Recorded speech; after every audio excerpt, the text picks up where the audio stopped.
when I hear Akon,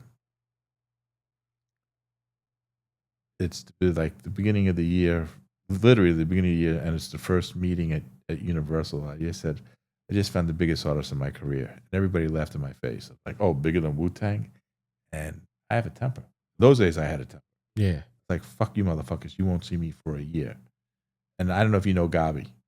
I know the... Oh, yeah. Gabi, he was French and everything. Yeah. He's lost a lot of weight. Yeah. God bless him, yes. So, Gab's wife was pregnant. I said, Gab, you do the East Coast. I'll do the West Coast. You take Akon. I'll take his brother.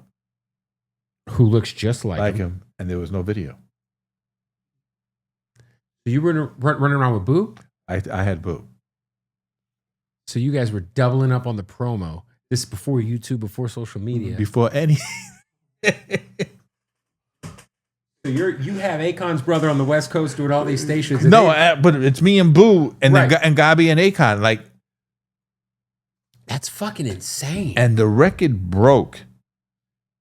I don't know. I don't even remember the station. In fucking 2 markets. Utah, which is the white of white, and Albuquerque, New Mexico. Locked up. With Styles P. And we started bringing it, and they were such a research company. They didn't understand what the fuck we were doing. So now comes, I want to say it's Father's Day. Wait, who are you talking about? I'm still talking about the Akon record. Okay. Locked Up. So we still haven't gotten New York, but we're getting market by market, and the record is going up each week, and it was the lowest selling album I've ever had in my life. First week sales were low. First week, and we're going up 30-40% every week. So it's like truly like you're seeing the correlation between radio and then the sales. So Sunday, Father's Day, get out of the show, I get a phone call. What the fuck did you do in Brooklyn? Like, what are you talking about? Because I just left King Plaza Mall, and every car is playing this fucking record. I'm like, I didn't do anything. The only thing I did was I kept New York out of it. I just covered Connecticut, I covered Boston, I covered Philly. And it just would leak in. It was a dope album too. Ebro calls Monday. I'm on my way to New York. He says, your number one phone. I go, and research was the new word. Right. For me. Start using research. Right? Call out. And I'm like, well, what's the research? He goes, I'll call you back in a half hour. I said, I have a flight. I don't know if I don't know if I can pick up, yeah. Right? And I called him literally right before. He goes, your top 3 call out. And I was like, he's just brand new in New York. He just came to New York maybe like a month or 2 before that. And then I also have Lean Back. So the second I land, I'm calling Monty Littman, who's the president of Republic. And before I could even call him, his brother calls me, Avery. He goes, how are you doing this?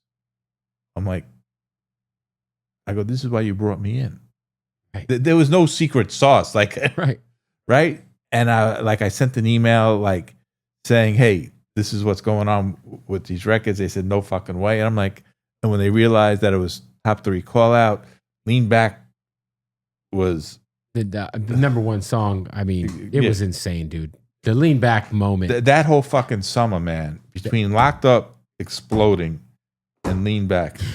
I don't know if I will ever, yeah, those are, I don't think people understand like the gravity of how big Lean Back was during that summer. It was so fucking big. We couldn't even come with another record. I remember because there were some other joints on that album. Yeah, there was a record. The second single. There was some shit like that was a solid project, and it was funny because like. Oh, and again, I didn't hear any music on that either. Joe said, "Hey, I want to do a Terror Squad album."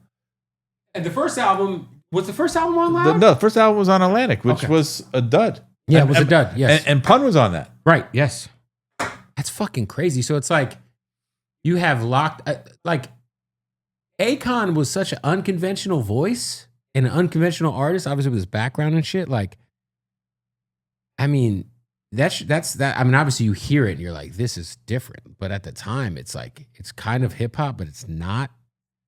And then after that, it's just to pop. It's over, right? Yeah, but we became a pop label because from that I signed this girl Chantel. She had 2 massive top 10 pop records. Wow. Melanie Fiona had 2. Yeah. That's crazy. So Akon ends up also becoming his own executive. Yeah. You know, you think about T-Pain, Lady Gaga, it's kind of crazy. Like, damn, they had Lean Back and Locked Up in the same summer. I remember when Green Lantern had a ghetto remix for the Akon ghetto record. I think he put Tupac on. That fucking killed me. I thought I was gonna win a fucking Grammy on that record. That record to me is still one of my favorite records. One of my favorite songs ever. Right? And they put this fucking remix together or whatever. I'm like, Tupac was on it. Yeah. Tupac and Biggie. Yeah. And I was like, what the fuck? Like, you were not a fan of it? No, because it fucked with you. Like, and the record was dead. Right. Now we're at a million albums now. Okay, albums platinum. We're at a million. I thought this record was going to take us to 3 million. Right. And we still had the Money record, which was Lonely. Yep. And now that this record was dead, I think Ghetto's the perfect. I think Universal's going to pull the plug. Like, we went a million. Let's not spend any more fucking money. So I think it was Shaggy. Am I saying it? Yes, probably. Right. He has a record. Thought it was me, but breaks out of Hawaii. No, these are facts. Yeah. I fly to Hawaii to the station called, was it KIWI? Yeah, KIKI. And they put the record on. Top 5 phones. Ghetto or Lonely. Oh yeah, Lonely. That sample was right. So I land back in LA, and Avery, Monty's brother, says, "What the fuck? Were you just in Hawaii?" I was like, "No, why?" He goes, "Well, it's really I was, and it was like the record's exploding." They said somebody from SRC came out there, and I was like, "Avery, I have no idea what the fuck you're talking about." So I'm living in Miami now with my wife and kids. There's a station in Miami called Power 96. Yeah, Power 96, DJ Laz. Well, yeah, so at that time it was Tony the Tiger, who I guess was the program director. Yeah, still there. Station's still there, yeah. Yeah, so I land from LA to Miami, and I go straight to see Tony the Tiger. He said, if you like this record and play this record right now, I'll take you to this restaurant called Moderano's, which was like this Italian spot. He goes, really? Puts the record on. Top 5 phones. Again, Monday comes. Request retail. Like now we're hitting 3-4 million. Like the shit. Like, so I'm splitting my time between New York, Florida, and LA. Crazy. And Monty goes, when are you coming to New York? I said, tonight. He goes, me and Avery need to talk to you. And I'm like, what's the matter? He goes, we need to know your secret sauce. And I'm like, it's called hitting the streets. What you started. Yeah. It's kind of crazy. You're at that point in time in your career and you're not above.